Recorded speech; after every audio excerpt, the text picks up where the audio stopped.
Imagery is a powerful and valuable data source in ArcGIS and is used for everything from base map visualization to monitoring competitor activity and detecting change over time. ArcGIS includes many powerful capabilities for working with and managing imagery that your organization may be collecting or getting from a third party, but also includes powerful and authoritative content that you can use in your existing maps and apps. So let's start by looking at what imagery is available out of the box. Here in ArcGIS Pro, I've got a basic map showing some leasehold footprint out in West Texas. If I wanted to add a satellite imagery base map to this map, I can start by using the World Imagery Base Map from the Living Atlas. This provides a nice overhead or satellite view of my operational area. And as I zoom in, I can click on any area and see when this imagery was actually collected. So for this area, I see data from August of 2023. Now, depending on your use case, you may want imagery that was collected more recently than that to see and monitor what's going on out in your operational area.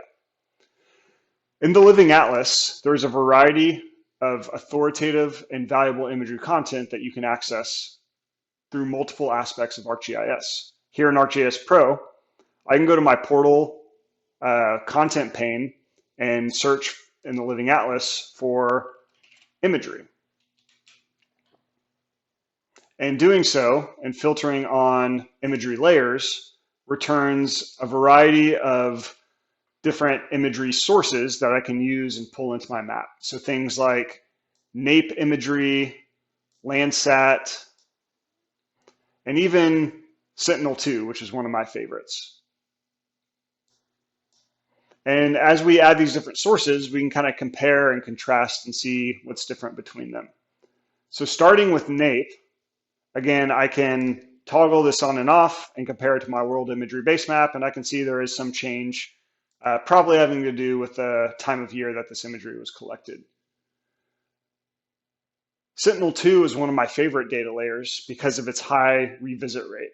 So if we toggle on Sentinel-2 and compare this to the World Imagery Base Map, we can actually see just how recent this data was collected. So in this particular area, we're looking at imagery from May 26th. Today it's June 14th. So we're looking at data from a little over 2 weeks ago.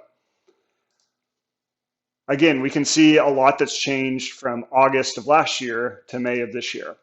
And as we zoom in, we can see Sentinel-2 gets a little blurry. It's got about a 10-meter spatial resolution. So it's not as crisp as the World Imagery Base Map, but it's still perfectly suitable for identifying things that have changed or monitoring activity like the construction of new well pads, new lease roads, pipeline right-of-ways, things like that. So if we look again at some of the content available in ArcGIS, we can see there's a variety of not only natural color imagery, but also multispectral data coming from Landsat, a bunch of different data sources. So I would encourage you to explore the vast collection of content available in the Living Atlas, because what you might need may very well be available for free and something that you already have access to and can use out of the box. Now for organizations, again, that are collecting their own data, maybe you're flying drones or contracting out fixed wing data collections, or maybe even just getting satellite data for your area of interest, there are tools available in ArcGIS to help you manage that information and share that out across your organization as well. So let's zoom into an area where let's pretend we've had a recent acquisition of some bolt-on acreage and we want to integrate imagery that we've gotten from a third-party vendor into our map here. If I go to my project catalog, we can see I've got a series of folders here that contain a variety of different raw image files. So in this case, we're looking at data that we've gotten from Maxar, which is an Esri business partner, for, let's say, August 2020, December of 2019, even April or October of 2023, April of 2018. So we've got a variety of imagery collected from different dates, different times, and this is typically how it gets brought into ArcGIS, right? We've got a bunch of these raw TIFF files that contain individual frames of imagery. So if we add in, let's say, a handful of these, we can see what this data typically looks like. So you can see it comes in a variety of different tiles that have all their kind of own extent. So as I toggle some of these off, right, we can see it kind of draw in here down at the bottom.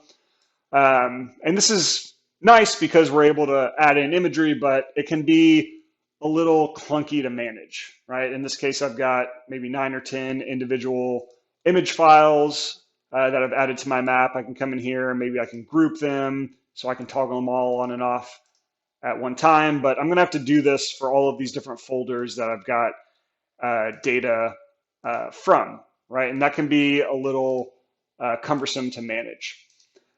So what we can do is we can take all of these individual image files. In this case, we have 40 or 50 raw TIFF files. And we can actually load them into a data model in ArcGIS that is specifically built for managing imagery at scale. And that's called a mosaic data set. So within our geodatabase, we can create a mosaic data set and then give it some information about some properties that we want to configure. So we can give it a name, specify the coordinate system, and then set a few product and pixel properties right off the bat. Once we create this mosaic data set, we're essentially creating a container within our geodatabase that's going to reference all of our source imagery data from wherever it's coming from. So I've already done that here, and I'm going to remove this group layer that I've just added, and I'm going to add in our Permian mosaic data set. And when we bring in this mosaic data set, what we're seeing is a couple of different things. Essentially, all these green boxes represent the individual footprints of all of our raw image files that have been added to our mosaic data set. And then we see kind of a stitched together orthomosaic that represents all of our imagery collected and added to this mosaic data set. And once I create my mosaic data set and I add my raw image files to it, I've got a variety of tools for kind of optimizing and enhancing how this mosaic data set renders and draws. So I can do things like build footprints. I can come in here and color balance my rasters. I can calculate statistics. I can do things like define and build overviews. So all of these are different optimization approaches for working with data in your mosaic data set. The real power of this mosaic data set, though, is the ability to manage all of this imagery in a single layer or file. So once I select my mosaic data set, I can come up here and I can look at some of the different data in it. So for instance, I can come and build a definition query. If I want to select out a specific subset of images for a specific date in my mosaic data set, I can do that. So if I wanted to look at imagery from August of 2020, I can come in here and apply that, and it's going to filter out my mosaic data set and show me the images here that correspond to that specific query that I've set. I can also use the time parameter here within my mosaic data set to kind of step through all of the different dates for images that I've added as well. So again, if we go into an area where we've seen maybe some recent development and we want to step through all of the dates that we have for this imagery, we can see how that imagery has actually changed, or how that area has changed over time, looking at all of this different imagery. So as we drag our slider, we can kind of see this information update over time.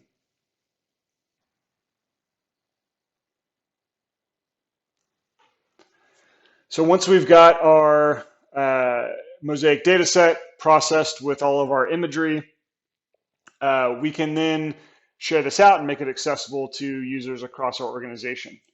So just like we share a feature layer or a map service to our portal, we can come in here and we can share a mosaic data set as what we call an image service to our ArcGIS Enterprise portal. And I get the very similar setup here, where I would specify the name of the service, whether or not I want to reference or copy my data, and then what folder and server I want to publish this to.